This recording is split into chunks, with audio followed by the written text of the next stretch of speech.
Saben ustedes que 1947 fue un año que partió la historia de la ovnilogía en dos. En junio de ese año, Kenneth Arnold, que combinaba su trabajo como periodista también como con el de agente viajero, sobrevolando Mont Rainier en las cercanías de Washington buscando un avión que se había perdido, vio una formación de 9 objetos metálicos, brillantes, redondos, que él posteriormente describió como platillos volantes, haciendo alusión al hecho de que eran dos platos, como dos platos de comida, uno sobrepuesto sobre el otro, y a partir de ese momento ese término de platillo volante hizo carrera, y pues a esta noticia de Kenneth Arnold se le dio la suficiente difusión, dado que según él, la formación de los 9 platillos había sobrevolado las inmediaciones de ese Mont Rainier durante algunos minutos y luego se habían despedido a una vertiginosa velocidad y se habían perdido en el horizonte en cuestión de instantes. Pues ese 1947, como decíamos, partió la historia de la ovnilogía en dos, o podríamos decir que se puede pensar en la inauguración de la época moderna de los ovnis justamente en ese junio de 1947.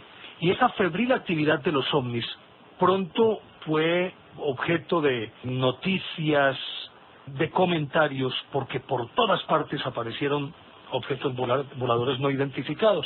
Se podía inclusive llegar a pensar en un momento determinado que quizás la moda introducida por Kenneth Arnold, lo dicho por él, generó una especie de psicosis o de obsesión por todo aquello que se pudiera ver en el cielo, y mucho más eran luces u objetos de algún determinado tipo, pero dentro de eso que es perfectamente posible, es decir, que haya existido o hayan existido muchísimos ovnis simulados, o por lo menos gente que pudo haber visto esos espejismos, también hubo una gran cantidad de hechos reales que hicieron de ese año, como decíamos, no solamente el principio de la ovnilogía moderna, sino uno de los de la mayor oleada de ovnis de toda la historia, por lo menos del siglo XX. Y justamente dentro de ese marco, el 2 de julio, alrededor de las 9:30 de la noche, casi las 10 de la noche, un comerciante de ferretería, Dan Wilmot, estaba en las afueras de Roswell con su mujer, sentados en el porche delantero, ahí en el corredor, cuando vieron un gran objeto brillante viajando a una enorme velocidad a través del cielo hacia el suroriente, y como ellos dijeron eran como dos platos invertidos colocados cara contra cara, es decir, básicamente la misma descripción que había hecho Kenneth Arnold. En el mismo momento, Mark Brazel estaba a 30 millas en su casa, también a 30 millas, a 48 kilómetros de ese sitio, y entonces esa noche del 2 de julio creyó oír una explosión que se elevaba por encima del sonido de los truenos, porque era una noche tormentosa. Y pues aunque le llamó la atención ese sonido, de todas formas concluyó que era algo normal, o por lo menos un trueno más fuerte que otros, y punto. Simplemente se fue a dormir, no hubo ningún problema, y al día siguiente, como era su costumbre, salió a darle una vuelta a sus ovejas. Y cuando estaba en el sitio en donde estaban apacentando las ovejas, pudo observar unos restos que estaban esparcidos en una superficie de 365 metros a lo largo de su terreno, más bien en dirección a una ciudad próxima llamada Socorro, que pues decimos próxima, pero no tan cercana como uno podría llegar a pensar, un poco más de 100 kilómetros de distancia. Y estos escombros eran de metal, de una sustancia parecida al papel plata, muy finos, flexibles y muy fuertes. Inclusive no se podían doblar o plegar de manera permanente, y había algunas marcas oscuras en esos trozos de metal. Algunos fragmentos tenían un material pegado parecido a la cinta adhesiva y mostraban un dibujo tipo floral cuando se ponían contra la luz. Hoy podríamos asimilarlo más o menos como a esa imagen de holograma que uno puede ver en 3 dimensiones en determinadas tarjetas o en algunas publicaciones especiales. Y más o menos era de ese tipo, pero para la época pues era algo desconcertante y desconocido. Poco después de esto, él, cuando fue al pueblo de Corona, oyó algo acerca de la presencia de UFOs, pues de ovnis, objetos volantes no identificados en el área. Y pensando en los restos que había encontrado en su finca, suponiendo que podían estar conectados con este fenómeno, llamó a la base más cercana de la Fuerza Aérea de los Estados Unidos, que estaba precisamente en Roswell. La llamada la recibió el mayor Jesse Marcel, y él con un agente de inteligencia fueron a investigar los restos. Al día siguiente, esto pues ya habían pasado varios días, al día siguiente, el 8 de julio, tras el aviso dado por Jesse Marcel, un convoy aerotransportado, llegó al lugar, inmediatamente aisló la zona y empezaron a peinarla, a limpiar todo. Muchos años después, Jesse Marcel dijo que los restos que había visto no estaban hechos en la Tierra, puesto que esos trozos de metal de los que estamos hablando podían resistir ataques prolongados de sopletes y podían resistir masazos de hasta 16 libras por pulgada cuadrada. Y a pesar de ser tan delgados, no les pasaba nada. En un momento dado se podrían medio arrugar, pero volvían a recuperar su forma original rápidamente, sin ningún problema. Pues resulta que un profesor de ingeniería, Grady Barnett, estaba trabajando en el desierto, a unos 5 kilómetros de donde los restos habían sido esparcidos, cuando también vio lo que él creyó que era un avión estrellado. Encontró una especie de objeto metálico con forma de disco, de unos 9 metros de diámetro, y tenía una grieta abierta. Y dentro, y junto a esa estructura, había unos cuantos cuerpos. De acuerdo con su descripción, eran humanoides pequeños, sin pelo, con cabezas muy grandes, vestidos con lo que llamamos nosotros overoles, pero enterizos, sin broches. Pues resulta que este profesor, Grady Barnett, en ese momento estaba con un grupo de sus estudiantes de arqueología, y estaban pues investigando restos en la zona, como un trabajo de campo rutinario. Pero al parecer, ya las Fuerzas Armadas habían recibido aviso de este otro objeto diferente de aquel que ya había sido denunciado a Jesse Marcel, el de Brazel y de Wilmot, del que ya hemos hablado. Y al poco tiempo de estar ahí, llegó también un convoy aerotransportado, y el oficial a cargo declaró la zona fuera del límite y bajo control militar. Inmediatamente los obligaron a abandonar el lugar y los conminaron perentoriamente a que no podían abrir la boca, que no podían decir absolutamente nada. Es decir, nunca habían visto nada, so pena de ser encarcelados y sometidos a un juicio de guerra. Pues naturalmente que un suceso como estos, y recordemos que pueblo pequeño, infierno grande, el periódico local, el Roswell Daily Record, publicó una declaración en la que anunciaba que un disco volante había sido encontrado y recuperado de un rancho en Roswell, a 120 kilómetros de la capital pues de esa ciudad, y esa versión había sido autorizada justamente por los militares a cargo de la base del Comando Estratégico de los Estados Unidos, que estaba apostada ahí. Pues en vista del revuelo que causó esta noticia, que además los ecos de ella se expandieron por todo el país, empezaron a llegar periodistas de todas partes. Y entonces ese mismo día, 2 conferencias de prensa fueron convocadas por el ejército y notificaron los voceros del ejército que los restos encontrados en el rancho de Brazel eran los restos de un balón de tiempo, llamaban ellos, hoy le diríamos un globo sonda, e inclusive los restos de ese globo sonda los dejaron ver a los reporteros y estos los fotografiaron. Pero resulta que el mismo Jesse Marcel posteriormente decía que eso que presentaron allí no correspondía a la realidad, es decir, no eran los restos de los restos que él había recogido cuando fue llamado por Brazel y por Wilmot. Pues bien, la cosa se quedó así. Ya con eso supusieron que habían acallado pues las voces de los periodistas. Sin embargo, se seguía hablando de manera soterrada en el pueblo de los UFOs, de los ovnis que allí habían caído y de los alienígenas que habían sido encontrados dentro de uno de ellos. Pues lo cierto es que se montó un operativo con todos los sistemas de seguridad, de altísima seguridad, para que nada pudiera trascender a los civiles, para que nadie se pudiera dar cuenta. Parte de esos restos fueron llevados a la base de Fort Worth en Texas y a la que hoy se llama Wright-Patterson en Danton, Ohio. Pues lo cierto es que la cúpula militar acalló cualquier rumor que pudiera existir, descalificó todo lo que quisieron decir. Pero con todo y ello, un rumor no se puede simplemente acallar con otro rumor.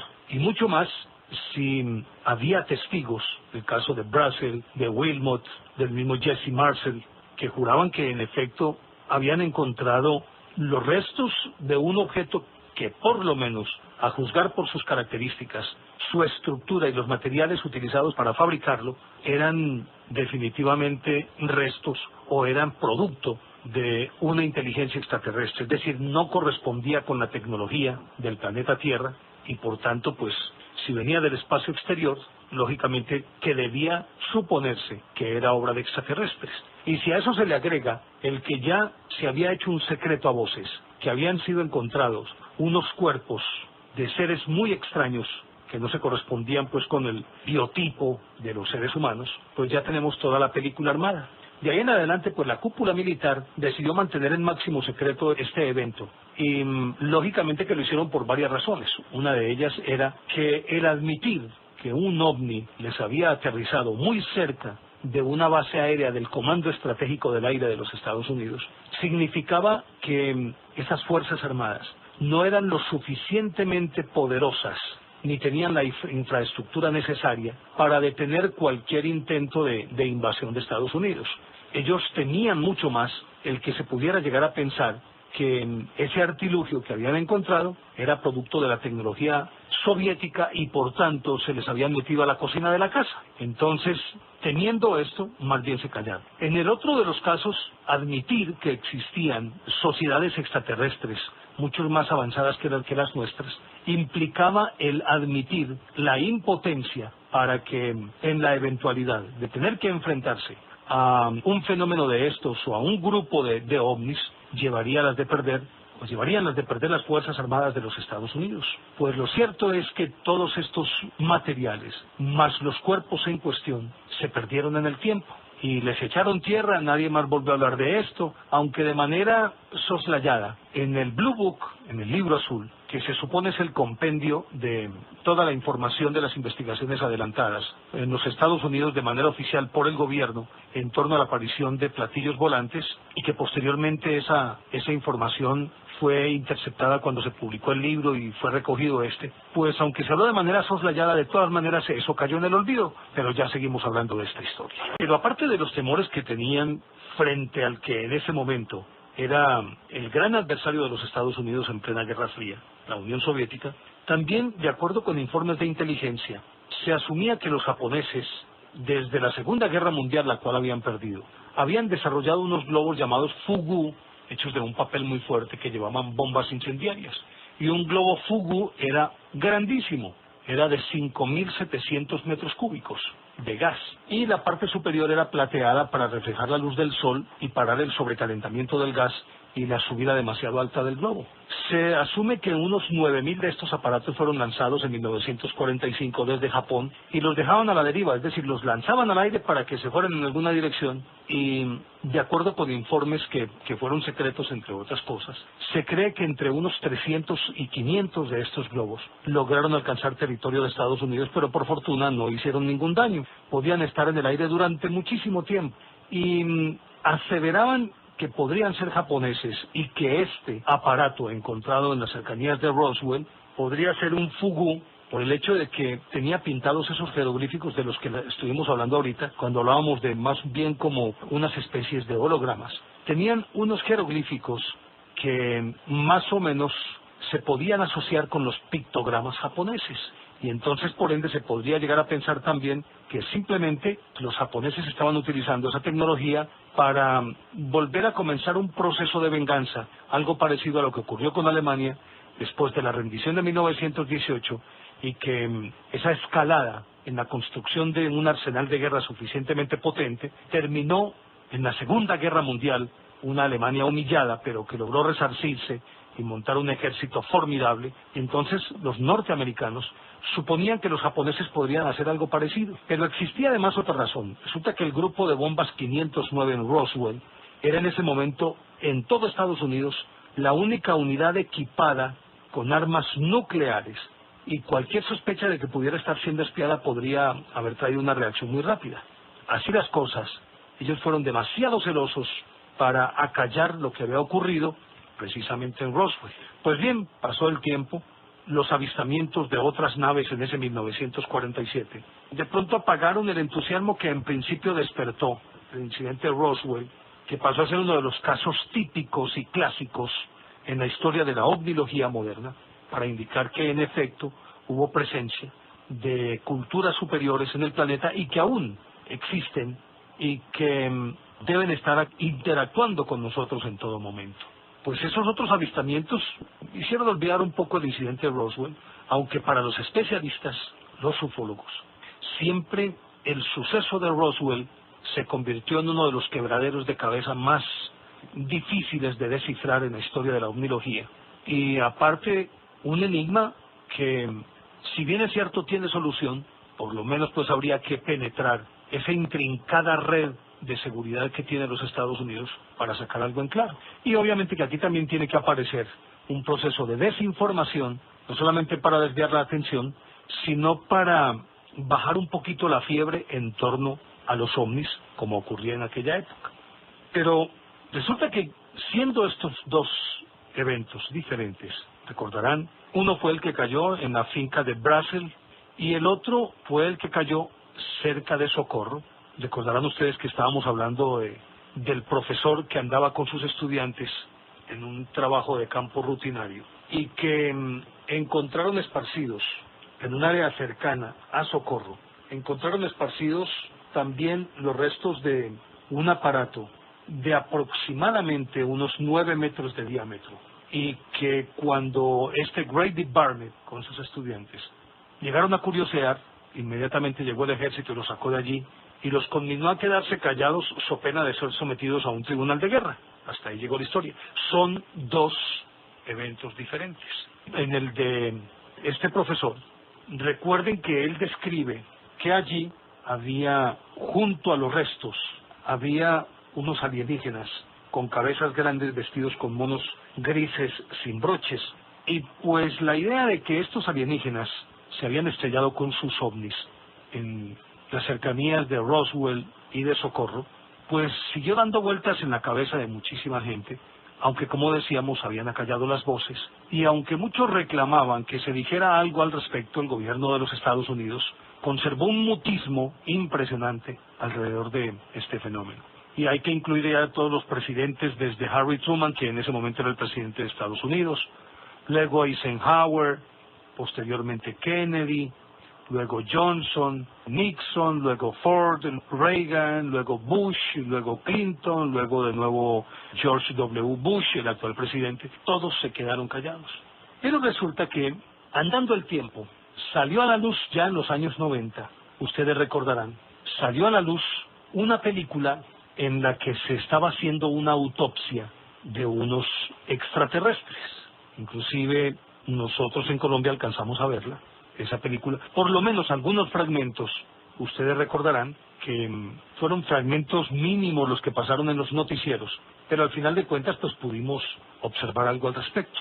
Pues resulta que cuando se dio pues esta famosa película de las autopsias, inmediatamente se armó un escándalo de padre y señor mío, porque mientras aquellos escépticos y también fuentes cercanas al gobierno de los Estados Unidos señalaron eso como un vulgar truco, como un fraude, muchos entusiastas de los ovnis acogieron la película como la filmación de un hecho real que en efecto aconteció. Uno y otro bando esgrimieron sus argumentos, los unos para decir que eso era un fraude y los otros para afirmar que era cierto.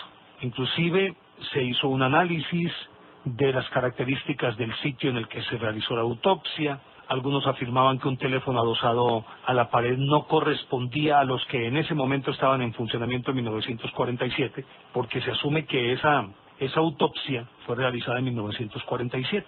Con el fin de preservar la identidad de la persona que aparentemente filmó esta autopsia, pues a él se le endosó un nombre ficticio para no ponerlo en evidencia, y aunque ha permanecido, diríamoslo, en el anonimato, un poco parecido a lo que ocurrió con Garganta Profunda. Ustedes recordarán aquel que se convirtió en el informante de Buber y Bernstein, los que armaron el fierrero de Watergate y sacaron a Nixon de la presidencia.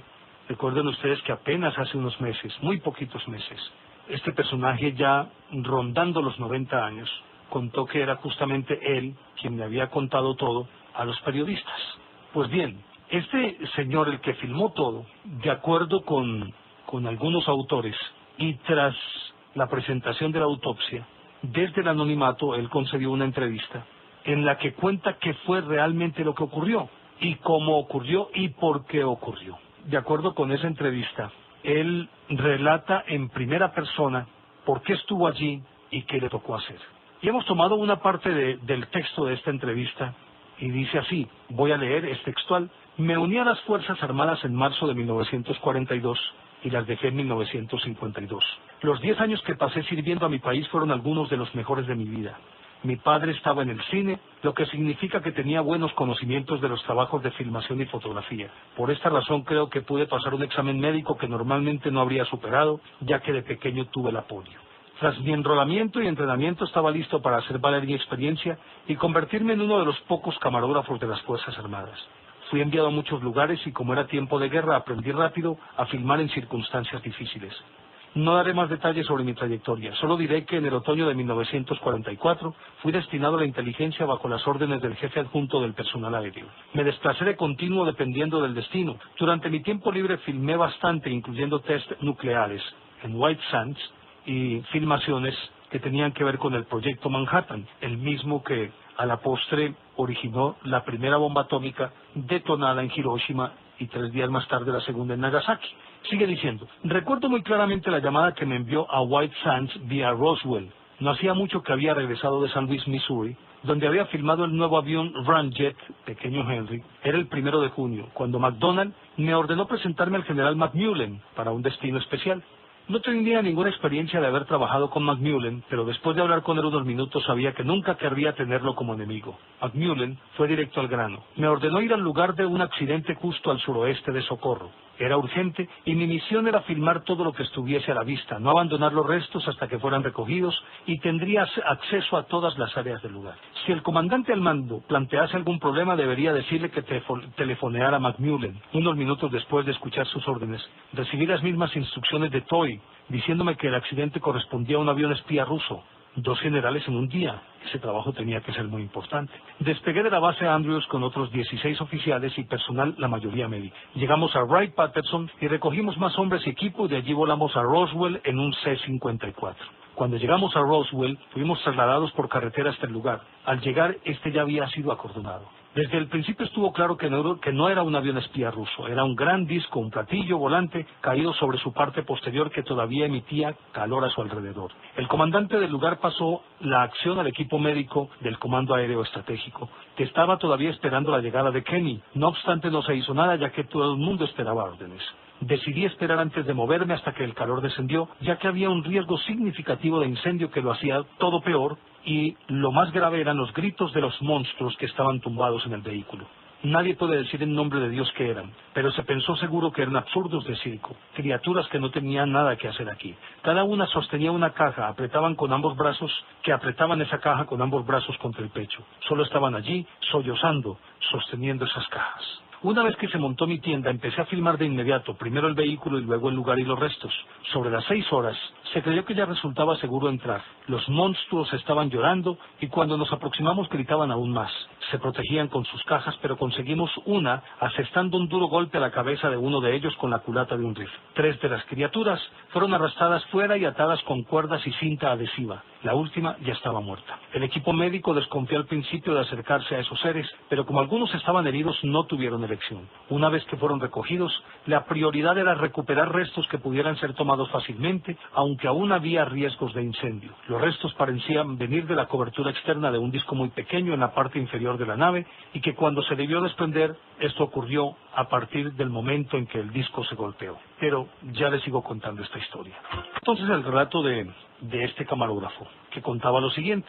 El equipo médico desconfió al principio de acercarse a esos seres, pero como algunos estaban heridos, no tuvieron elección. Una vez que fueron recogidos, la prioridad era recuperar restos que pudieran ser tomados fácilmente, aunque había riesgo de incendio. Los restos parecían venir de la cobertura externa de un disco muy pequeño en la parte inferior de la nave, y que cuando se debió desprender, esto ocurrió en el momento en que el disco se golpeó.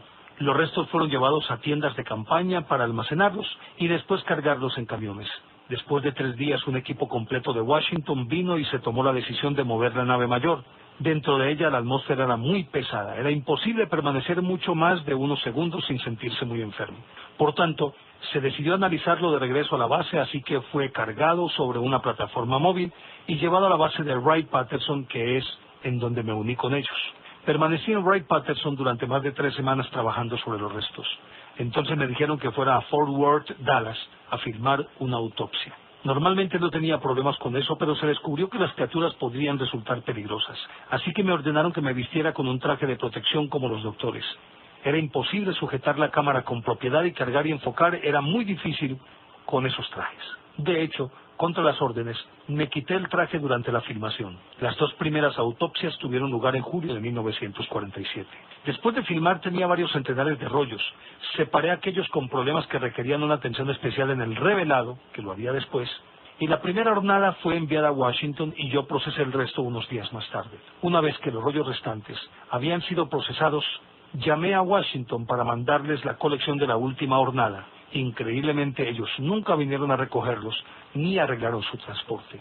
Les llamé muchas veces, pero lo dejé. He tenido las filmaciones desde entonces. En mayo de 1949 me llamaron para que filmara una tercera autopsia. Hasta ahí pues este texto de la declaración de la entrevista que le hicieron a este camarógrafo, que como seudónimo adoptó el nombre de Jack Barnett, no confundirlo con ese profesor de arqueología, Grady L. Barnett, que andaba con sus estudiantes también, y de manera coincidencial, en las cercanías de Socorro cuando encontraron el segundo platillo volante, en el que estaban justamente los alienígenas. Algunos dicen que las 2 personas son exactamente las mismas, y que este Grady Barnett se hizo pasar por el camarógrafo y que vendió algunos de los testimonios. Con una cámara aficionada pudo haber filmado algo, en principio, pero que... Es decir, esto lo dicen los que son contradictores, los que dicen que es un fraude, esta autopsia que se les practicó o que se le practicó a uno de los alienígenas. Lo cierto es que tal filmación fue estudiada por Raimundo y todo el mundo, y algunos tienen argumentos que aparentemente son muy sólidos para decir que en efecto eso es una patraña, y otros tienen también argumentos muy sólidos para decir que eso fue cierto, que fue real. Mire, el doctor José Manuel Reverte es uno de los médicos forenses más respetados de España. Resulta que este forense ha hecho miles de autopsias en su país. Dice que un hombre con 1.200 autopsias a cuestas, practicadas desde los 17 años en la Facultad de Medicina de Madrid. Habla de detalles tales como, fíjate en el detalle de la posición de las manos, indica él en uno de los apuntes. Dice que es imposible que las manos estén abiertas hacia arriba y con la misma posición de los dedos, curvados. Y dice que técnicamente eso es imposible en un cadáver terrestre. Y hasta da la impresión, de acuerdo con lo que él afirma, que una mano es la réplica especular de la otra, es decir, es la réplica en espejo de la otra mano. Dice además este doctor Reverte que la musculatura que se aprecia en las piernas y en los brazos es inconsistente con el tamaño de la criatura, que sus pabellones auditivos u orejas que llaman, aplastados contra el cráneo, no son adecuados para la audición y por lo tanto parecen carecer de orificios y por ende podría llegar a pensarse que eran más producto de un montaje de unos efectos especiales que cualquier otra cosa. Al mismo tiempo, al mirarlo, aunque él pues pudo verlo fue en la película, parece que no tienen orificios para evacuar los excrementos. Y entonces dice el doctor Reverte que desde su punto de vista no se trata de algo que haya vivido, sino más bien algo creado manualmente. Un engaño, dice el doctor Reverte. Otro que coincide más o menos con lo que afirma Reverte es el teniente coronel Moreno, de un hospital muy importante de Madrid, porque este estudio lo hicieron unos periodistas, una unidad investigativa en España. Dice que, para empezar, la autopsia en cuestión está mal hecha, de acuerdo con los protocolos y los manuales de la época. Dice que es imposible que lo que ellos puedan observar en la película sea hecho por un verdadero profesional. Hay un médico forense también, capitán del ejército de España, el médico Juan Carlos Puente. Dice que es desproporcionado el tiempo que le han dedicado en la autopsia a la inspección externa frente al poco tiempo que emplearon después en la extracción de las vísceras, que debería ser más importante y a lo cual se le debió haber dedicado mucho más tiempo. Pero esos son algunos de los que son contradictores. Pero resulta que Pierluigi Baima Bologna, uno de los especialistas, por ejemplo, en el análisis de la sábana santa de Turín, dice que definitivamente no podría ser un extraterrestre. Y él, pues, Bologna, ha realizado unas 28.000 autopsias durante los últimos 34 años. Entonces dice que no cree que sea un extraterrestre, sino más bien, es decir, que es un ser, pero que podría ser más bien un ser humano con malformaciones congénitas. que existe además algunas características que así lo indican, y que al parecer ese cadáver o ese individuo no perdió la vida en un accidente aéreo, porque de acuerdo con todos los cadáveres que él ha examinado después de un accidente aéreo, dice que prácticamente todos quedan calcinados y este no, este quedó chamuscado pero no calcinado. Dice eso sí que al parecer y de acuerdo con lo que se puede percibir en la película, este individuo sufrió una fuerte hemorragia en el cerebro, que se aprecia esa hemorragia cuando es extraído el cerebro, y afirma que eso puede ser producto que podría darse en un accidente aéreo, porque cuando hay una desaceleración brusca, cuando se han superado varios Mach, es decir, varias veces la velocidad del sonido, pues al parecer se crean efectos explosivos en el cuerpo que pueden provocar hemorragias como esas, por lo brusca, por lo abrupta de la forma de frenar o de arrancar. Simplemente se puede producir una hemorragia de esa característica. Por su parte, Patrick Brown, de la clínica Perrier de París, dice que coincide en cierta parte en que pudo ser un humano con malformaciones. Dice que la muerte se pudo producir por la perforación de una pieza metálica que le atravesó el muslo desde la región anterior interna hasta la posterior externa, provocándole un desangre. Mientras un informe de patología forense de la Universidad de Sheffield, en Gran Bretaña, dice que las heridas que se aprecian en el cuerpo no son las que se pueden esperar en un accidente aéreo, porque los cadáveres, en eso coinciden con el doctor Massimo Signoracci, otro patólogo forense, dice que los cadáveres de accidentes aéreos suelen estar carbonizados y con múltiples heridas en todo el cuerpo. Entonces, existen disparidad de criterios en torno a lo que pudo haber ocurrido en el accidente en principio, pero por otra parte, también hay algunos que defienden la posibilidad de que hubiese sido cierto, y para ello también se apuntalan en situaciones que se pueden detectar de la película, y aún del análisis de la película misma. Mire, llaman a un especialista de la casa Kodak, y llevan la película también a la casa Kodak, y en la casa Kodak confirman que la película fue fabricada en 1947, y todo por una razón muy simple. Los códigos fueron cambiados justo ese año y por eso pues tienen claro que esa película procede de ese año. Dice Bob Shell, que fue llamado también por la Kodak y es un asesor fotográfico del FBI y de los tribunales de Washington, además experto en análisis químico de películas, dice que la emulsión fotográfica que utilizaron es con base de acetato y corrobora entonces que fue en 1947, porque resulta que en 1927 la base que se utilizaba para el revelado era de nitrato y la sustituyeron por acetato a partir de 1947, porque aventuraban tres fechas, podría ser de 1927, 1947 o 1967. Para 1947 utilizaban el acetato y es justamente la sustancia que se utiliza para procesar esta película, que entre otras cosas salió de circulación a partir de 1967, porque desde esa fecha, desde ese año, empezó a utilizarse el tricetato. Y entonces, de acuerdo con esto, no quedan dudas de que la película, por lo menos, fue una película producida en 1947, es decir, la película sobre la cual se filmó, o el rollo con el que se filmó, fue un rollo hecho en 1947. Y dice que Shell, que se utilizó una película Cine Kodak Super 20 High Speed, Panchromatic Safety Film, una clase muy particular que lo usaron solamente hasta 1957, y que se empleaba básicamente para filmar en condiciones de luz difíciles. Y entonces, después de analizar todo esto, este especialista Bob Shell dice que la película fue tomada y revelada en 1947, de acuerdo con todos estos elementos que él allega como pruebas para decir que en efecto en aquella época por lo menos sí se filmó tal película. Pero además de esto, él hace un análisis fragmento a fragmento de los fotogramas originales de la autopsia y dice que tal filmación no fue producto de un truco, sino que imágenes, lugar, condiciones ambientales y de luz suman un todo, porque si fuera un truco, habrían de superponerse unas a otras para hacerla más creíble.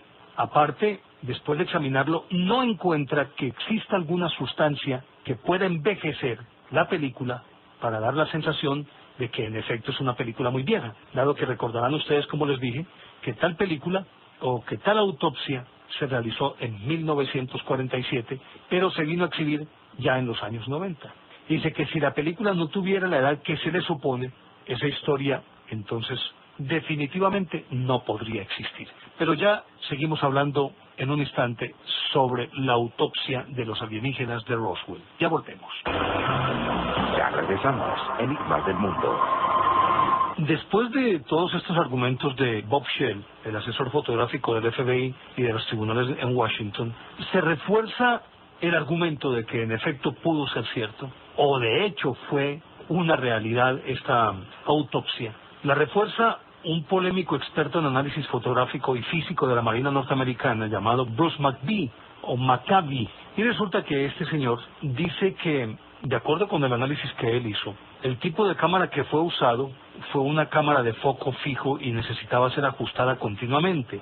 Y por eso en algunas partes no se ve muy clara, se ve más bien difusa la imagen, porque permanentemente tenían que estar reajustando la distancia focal de los lentes después de filmar lo que según pues Jack Barnett, nombre pues de batalla, o el seudónimo que se le puso al camarógrafo, trataba de acomodarse a las circunstancias dentro de un recinto en que las condiciones de luz no eran las mejores.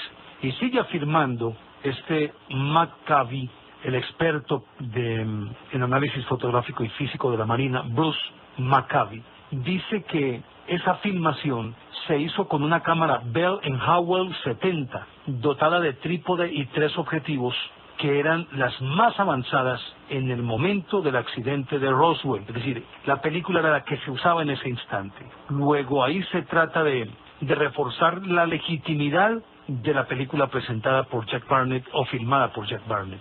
Y aparece otro investigador, el principal investigador del caso Roswell, Stanton Friedman, que dice que definitivamente lo que ocurrió en Roswell no solamente fue cierto, sino que inclusive algunos de los protagonistas del hecho debieron callarse, amenazados justamente por el Comando Estratégico del Aire de los Estados Unidos, por una parte del FBI y por el Pentágono prácticamente. Tuvieron que callarse y tragarse todo, no decir absolutamente nada, porque se suponía que era una cuestión de seguridad nacional. Inclusive, un hijo de Jesse Marcel, aquel mayor del ejército que fue el primero en llegar al sitio una vez que fue llamado por Brazel, Jesse Marcel Jr., hoy un hombre que está superando los 60 años, dice que tiene un recuerdo muy vívido de cuando su padre retornó a la casa por la noche, en aquella fecha de julio, para mostrarle a él y a su esposa fragmentos del ovni, y él se quedó particularmente impresionado por unos restos en forma de viga que estaban grabados con unos extraños signos de colores.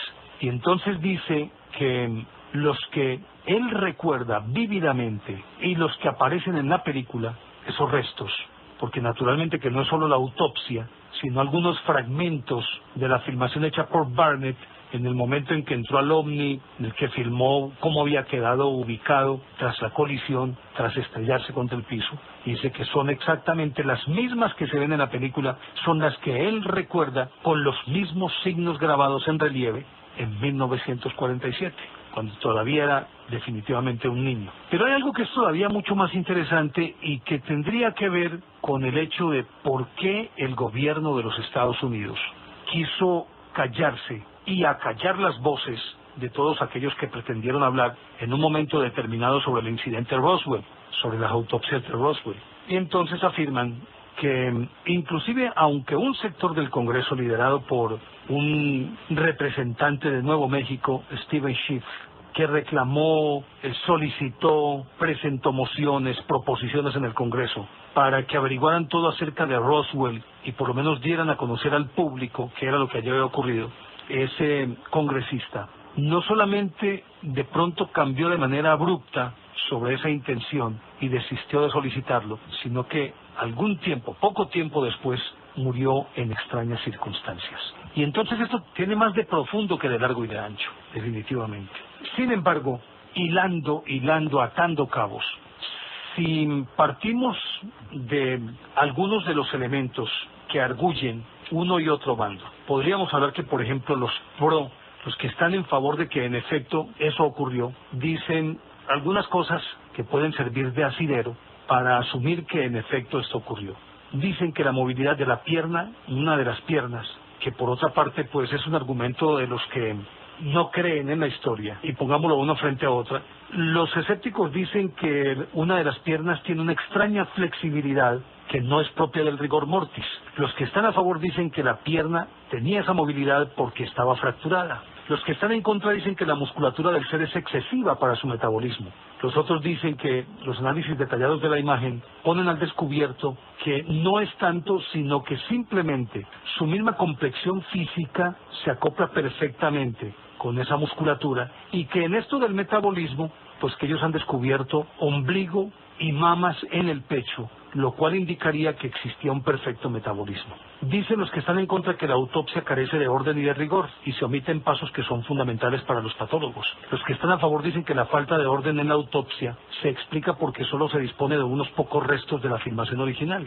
Dicen los que están en contra que el cerebro aparece sin circunvoluciones cerebrales ni hemisferios, que es lo que caracteriza al ser humano. Dicen los que están a favor que la ausencia de circunvoluciones y hemisferios cerebrales se explica por la hemorragia que parece cubrir todo el órgano. Dicen los que están en contra, orejas sin forma anatómica inadecuadas para poder oír. Dicen los otros que los pabellones auditivos son mucho más especializados de lo que se supone, precisamente por la calidad de sonidos que ellos pueden percibir, que no necesariamente corresponden con los que percibimos los seres humanos, que están hechos es para percibir unas frecuencias diferentes a las de los seres humanos. Dicen que los que están en contra de las fracturas y quemaduras no parecen corresponder con las propias de un accidente aéreo.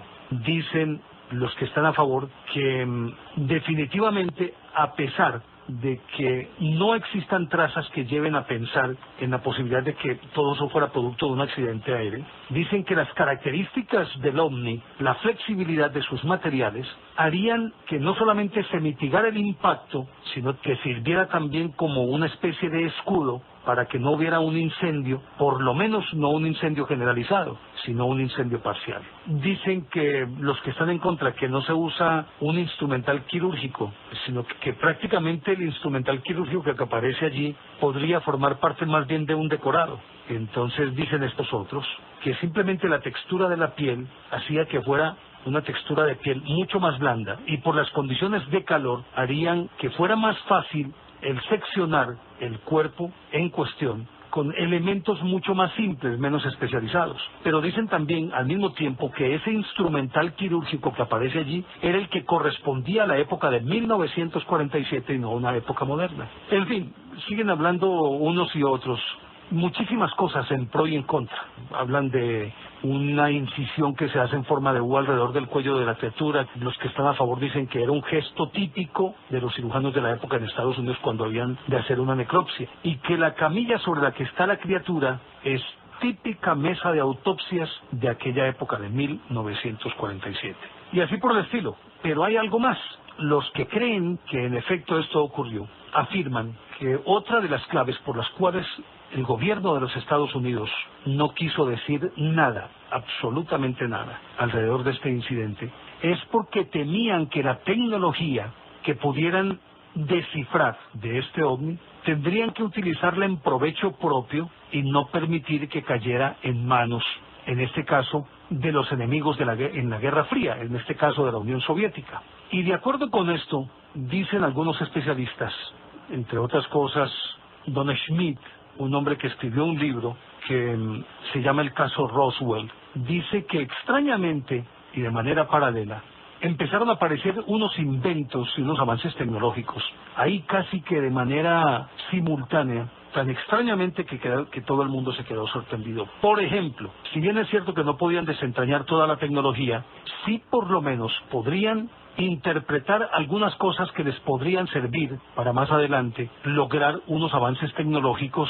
perfeccionados por el hombre, pero a partir de conocimientos extraídos de allí. Dice, por ejemplo, cosas como estas, que el transistor nació oficialmente el 23 de diciembre de 1947, aunque apenas lo anunciaron en el 48. Y resulta que los laboratorios Bell, los que concibieron el transistor, trabajaban en asuntos clasificados del gobierno y tenían contactos muy estrechos con laboratorios militares en Nuevo México. y 3 científicos que estaban muy involucrados con los militares, John Bardeen, Walter Brettain y William Shockley, ganaron el premio Nobel en 1956 por haber inventado el transistor. Inclusive Bardeen fue asesor científico del presidente Eisenhower. Brettain trabajaba con los militares durante la Segunda Guerra Mundial en investigación de armas secretas, y Shockley fue el responsable del proyecto que condujo posteriormente a la Operación Manhattan. En electrónica y tecnología se lograron avances significativos, y que parte de los chips que ahora se usan en la industria de la informática se pudieron perfeccionar, o se conocieron, o se relacionaron, o se reinterpretaron, se redescubrieron precisamente a partir de lo que encontraron en el OVNI de Roswell. Y que parte del perfeccionamiento de los sistemas de radar, que en aquella época, aunque funcionaban perfectamente, todavía realmente su tecnología era incipiente, lo lograron desentrañar de documentos y de elementos tomados del OVNI de Roswell. El desarrollo del sistema láser, dicen que fue tomado precisamente del panel de instrumentos de la nave de Roswell. Y parece que existen otros inventos u otros avances tecnológicos que se podrían asociar justamente a toda esta operación en la que se encontró un OVNI estrellado con alienígenas adentro. No solamente era lo que los alienígenas representaban como la captura de los primeros seres no nacidos en la Tierra, sino los avances tecnológicos que tenía la nave, o la tecnología que poseía la nave, que posteriormente se adaptó y que aceleró el proceso tecnológico de algunos sectores de la electrónica y al mismo tiempo de los sistemas de radares y de instrumentación de los militares de los Estados Unidos. Finalmente dicen que gran parte de lo que encontraron allí, no solamente para trabajar con láser, sino elementos para orientarse en el espacio, lo de los radares, como decíamos, el material del que está hecho esa nave, que es un poliuretano que posteriormente se perfeccionó en la Tierra, pudo haber nacido justamente del trabajo que se hizo precisamente por unir dos elementos tan simples como el samario y el cobalto fusionados, y que logró además generar un material muchísimo más resistente que los que hasta entonces se habían usado. Como quien dice, más allá de los alienígenas, más allá de la autopsia, lo que importó y la causa primordial por la cual no se dio a conocer absolutamente nada, fueron por los avances tecnológicos que se derivaron de allí, que entre otras cosas, mucha de la tecnología, como decíamos, utilizada para llegar hasta la Luna, se tomó de esa nave capturada en Roswell. Queda para que ustedes tomen partido por una u otra opción, si en efecto fue una realidad, si no fue una realidad, si fue un fraude, si no fue un fraude, al margen de cualquier consideración. Por lo menos si es uno de los episodios más apasionantes de la historia de la humanidad y uno de los secretos más bien guardados en los Estados Unidos, que todo el mundo espera que se devele para que la opinión pública mundial realmente pueda corroborar que en efecto existe inteligencia extraterrestre. Pero cada quien saca sus propias conclusiones. Queríamos contarles esto sobre el incidente de Roswell porque además nos solicitaron este tema desde hace algún tiempo y lo teníamos allí almacenado para tocarlo en el momento justo, y esperamos haber satisfecho las inquietudes de las personas que nos solicitaron insistentemente que habláramos sobre el incidente de Roswell. Pero mucho más de esto ustedes lo pueden investigar por su propia cuenta. Lo cierto del caso es que algo raro sí ocurrió, y tantas personas involucradas que dicen lo mismo, casi con las mismas palabras, no creo que puedan estar equivocadas. Llegamos ya al final de nuestro programa. En nombre de nuestros compañeros en la parte técnica y muy especialmente en el sonomontaje a don Octavio Gallo, muchísimas gracias. Ustedes pueden escribirnos y hacernos llegar sus comentarios, sus opiniones, sugerencias, solicitudes, críticas, lo que ustedes quieran. Señores Enigmas del Mundo, Caracol Bogotá o Caracol Medellín, y a nosotros nos llega esa información. Por ahora, muchísimas gracias. Si Dios quiere, nos encontraremos en una semana, porque el próximo domingo será otro cuento.